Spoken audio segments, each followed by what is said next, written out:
Hello everyone, this is our seventh video related to polity. These all questions derived from a politics famous book M. Lakshmikant. Let's get started. Who was the first president of India? Bharat के पहले राष्ट्रपति कौन थे? Doctor Zakir Hussain, doctor Rajendra Prasad, V Giri, doctor S Radhakrishnan. Dr. Rajendra Prasad was the first president of India and Dr. S. Radhakrishnan was the first vice president of India. Under which article of the Constitution the governor of a state also possess the pardoning power? किस article के अंतर्गत एक state का governor भी किसी की क्षमा याचना दे सकता है?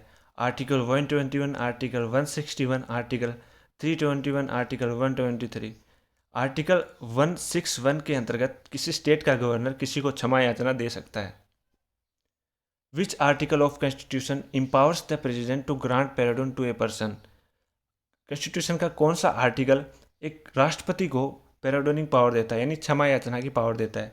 Article 72, article 63, article 123, article 125. जैसे कि पीछे वाले क्वेश्चन में हमने देखा था, एक स्टेट के गवर्नर को 161 आर्टिकल है, ये इम्पावर देता है किसी की पेराडोन करने में. और वैसे ही आर्टिकल 172 एक प्रेसिडेंट ऑफ इंडिया को पेराडोनिंग पावर देता है यानी क्षमा याचना की पावर देता है. वो किसी की सज़ा को कम कर सकता है, किसी की सज़ा को बदल सकता है. Which article of the Constitution empowers the President to promulgate ordinance during the recess of Parliament? Question पूछ रहा है कि पार्लियामेंट के रिसेस के दौरान राष्ट्रपति किस आर्टिकल के अंतर्गत दोनों सदनों में अध्यादेश जारी कर सकता है? Article 121, article 122, article 325, article 123, article 111. Article 123, under article 123 our president promulgate ordinance यानी विधानसभा में अध्यादेश जारी कर सकता है. The expiry of president of India tenure पूछ रहा है भारत में राष्ट्रपति का कार्यकाल कितना होता है? 6 year, 5 year, 8 years, 7 years. 5 years is the tenure of our president. Which article related to manner of election of president? राष्ट्रपति के चुनाव का मैनर है वो किस आर्टिकल के अंडर आता है? आर्टिकल 72. आर्टिकल 72 हमने पीछे वाले क्वेश्चन में पढ़ा था, जिसमें एक राष्ट्रपति प्रेसिडेंट को पेराडोनिंग पावर मिलती है. Article 55 manner of election of president बताता है. ये क्वेश्चन एग्जाम में 3-4 बार पूछ लिया गया है. For president of India should be the qualified for election as a member of which part of parliament? Bharat का राष्ट्रपति का चुनाव लड़ने के लिए उस मेंबर को संसद में कौन सी सभा का मेंबर इलेक्टेड होना जरूरी होता है? राज्यसभा का, लोकसभा का, लेजिस्लेटिव असेंबली का, लेजिस्लेचर असेंबली का. कोई भी आदमी अगर राष्ट्रपति का चुनाव लड़ना चाहता है तो वो लोकसभा का मेंबर चुने जाने लायक होना चाहिए. The oath of office to the president as administered by home?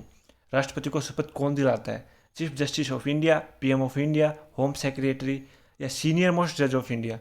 बता देता हूँ, चीफ जस्टिस ऑफ इंडिया वो दिलाता है इंडिया के प्रेसिडेंट को.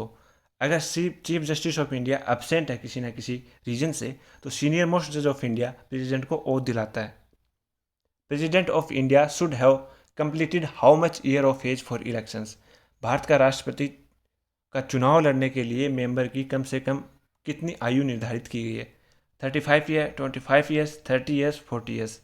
35 ईयर्स अगर कोई व्यक्ति है तो वो राष्ट्रपति का चुनाव लड़ सकता है.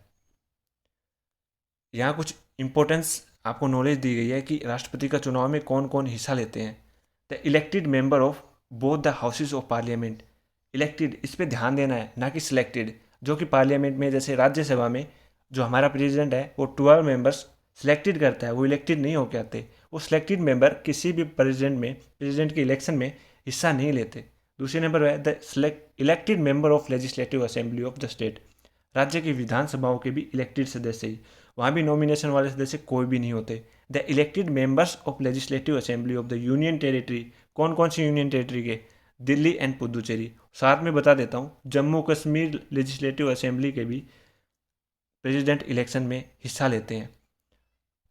सो ये थे 10 most questions related to president. इन सभी क्वेश्चनों को आपको बार बार देखना है. यही क्वेश्चन हर एग्जाम में बार बार रिपीट होते हैं. Thank you. Have a nice day.